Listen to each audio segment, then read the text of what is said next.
Welcome, fight fans. The TitleFight.com roundtable. Steve Gallegos and Gordie Tamayo on the line. Going over last night's bout between Mike Alvarado, coming up and stepping up and challenging the legendary Juan Manuel Marquez. And what we saw last night was kind of much of a one-sided type fight, at least leading up into the second half of the fight, until we saw both of them kind of picking up the afterburners here and giving the fans a little bit more action. Steve, going back and taking a look at this bout, give us your pre-fight kind of predictions on what you thought was going to take place and afterthoughts of what happened. Well, I expected a much closer competitive fight than what we saw last night. I expected, Alvarado not to come in, and pressure Marquez, like he has done to other fighters, not try to outbox him, but go in there, put the pressure on, get him into a slugfest, lull him into a war.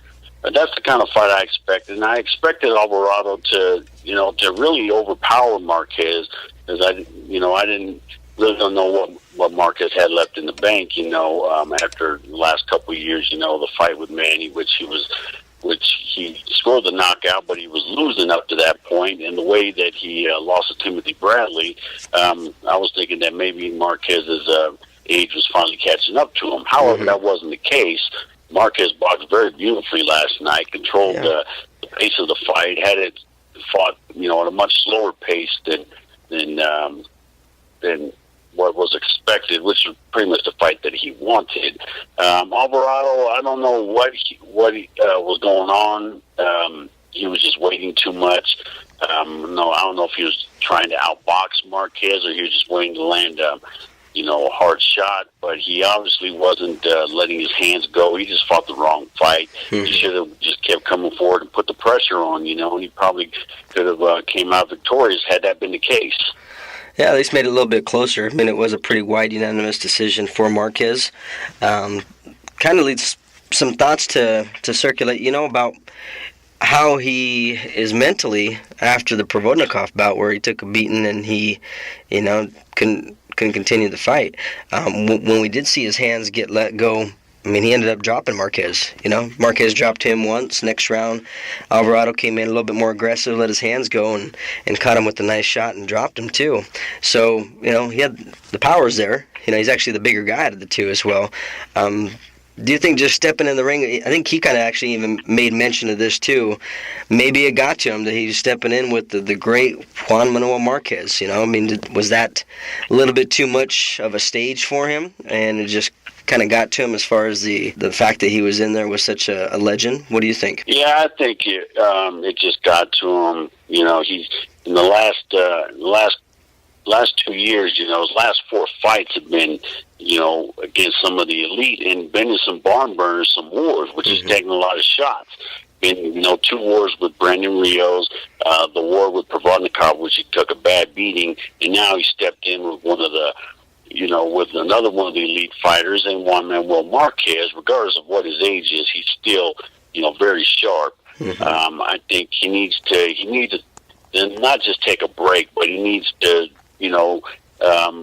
get some wins under his belt, get some fights that are going to get his confidence back up. I mean, he doesn't have to fight, a top 10 fighter each and every time out. He needs to settle down a little bit.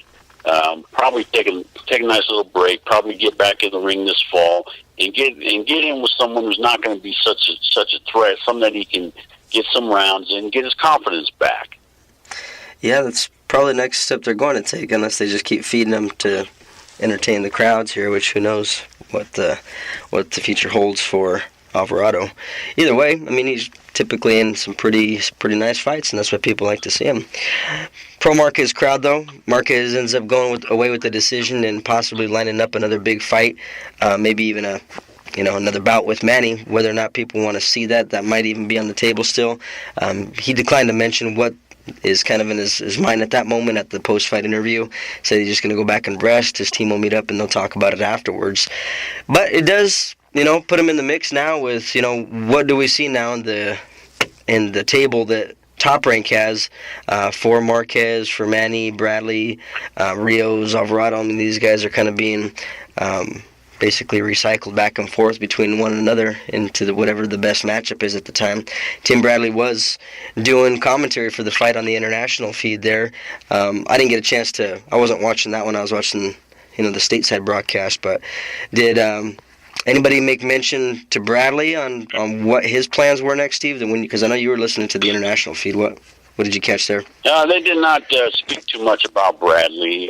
Bradley, was very, very quiet during the broadcast. Bob Sheridan and Larry Merchant were more vocal, but it wasn't about Bradley. They did not discuss his future or anybody else's, for that matter. So there's no talks as of yet as to what he's going to be doing next. In terms of Marquez, the only other fight out there is a fight with Manny Pacquiao.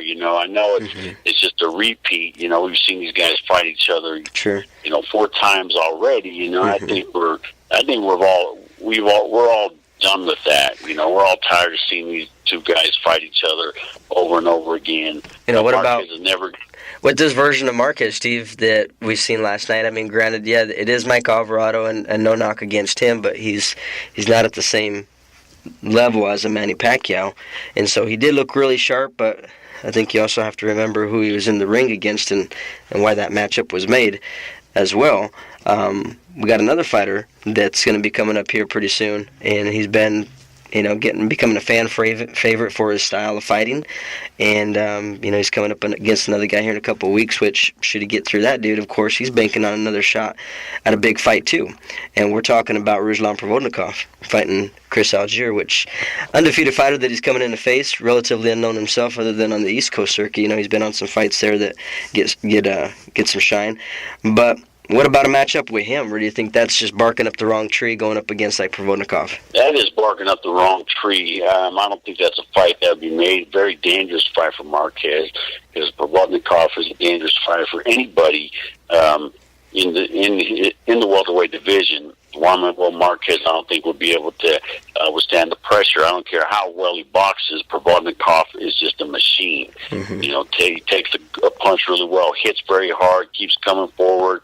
I don't think Marquez can handle that fight, honestly, and I don't think Bob Arum is willing to risk, putting Marquez in against Provodnikov. So I think that he's going to just, recycle the whole Manny Pacquiao, Juan Manuel Marquez trilogy. They're going to fight a 5th time. I don't see what the point is, but honestly, what other options does Bob Arum have at this point, other than to match, keep on recycling those particular fighters and sure. those fights. Yeah, and the numbers show that, regardless of people talking about not wanting to watch them, they tune in to watch it, because they do actually put some fireworks together. So I'm not going to lie either. It's not the fight that I want to see or the matchup I want to see, but just being a fan of the sport, I'd be one of those tuning into it as well. So absolutely. I would too, so I can't say I wouldn't watch it. I wouldn't want to watch it, but I sure. will watch it regardless. So. Right. Well, it looks like Bob knows what he's doing then, huh? But moving on, we got to see a little bit of we've been seeing a little bit of this going up into this next month here of what's going to be taking place in June with a big card headlined by some heavy hitters, and Miguel Cotto taking on Sergio Martinez for his title. And the big draw, obviously, is Miguel Cotto, who's been a fan favorite for a very, very long time. A lot of heated words have been exchanged between these two. We got to see that in the face-off last night as well. Max Kellerman did a good job fielding questions between these two and letting them really, really tell each other what's on their minds here. Steve, what's your interpretation so far leading up into this bout about how each fighter's been responding towards the other? You think one of them's a little bit more mentally prepared than the other? Has things gotten to Martinez a little bit too much, and him being told that, hey, he's the B side of the equation as far as the business end's concerned, so he's not entitled to the same types of demands that Miguel Cotto can make? Or do you think, as Sergio Martinez says, he's just being a drama queen and he likes to make these other demands of himself that, he shouldn't have to make, being that Sergio Martinez is the actual champion in this bout? What do you think? I think it's motivation for Martinez. He needs that that to fuel him up. He needs that that animosity.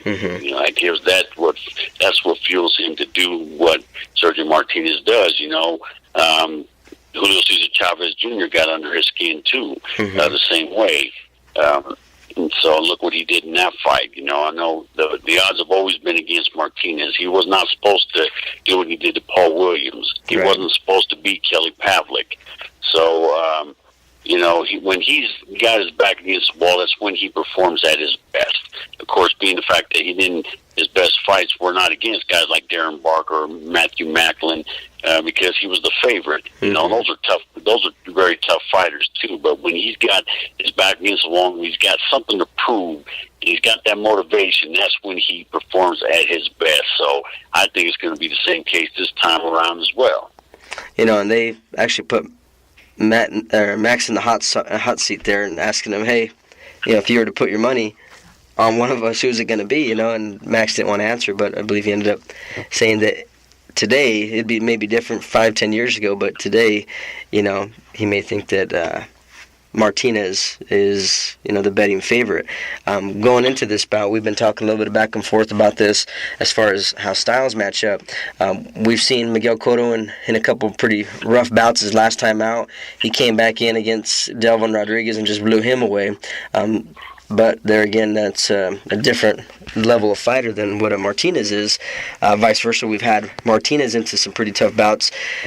Tore up Julio Cesar Chavez Jr. Didn't look too hot against Martin Murray, though. Did have some injuries in place there as well. Give us your fight predictions, Steve. What do you think is going to take place?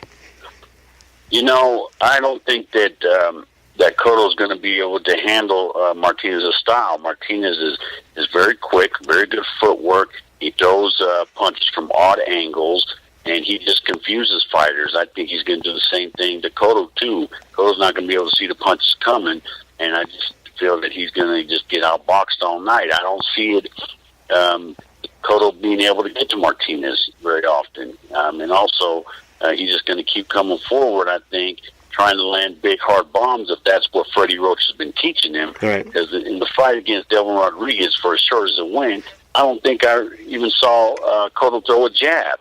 He's really good when he boxes, but I don't know what Miguel Cotto's gonna show up this night. But whatever it is, I don't think he's gonna be able to handle Martinez. Yeah, he's got his work cut out for him, that's for sure. Rumor has it he's going to be going back to the body, that he's been focusing a lot on that. That was been his signature work here in the past, with him delivering to the body. He used to be just ruthless with his body attack. And, if he can be able to stalk and cut the ring and be able to cut Martinez off and do some damage downstairs, maybe enough to put the reins on him, just enough to pull out a win. So we'll see what happens there. Well, fight fans, thanks for tuning in. Once again, Steve Gallegos and Gordie Tamayo here for TheTitleFight.com. Until next time.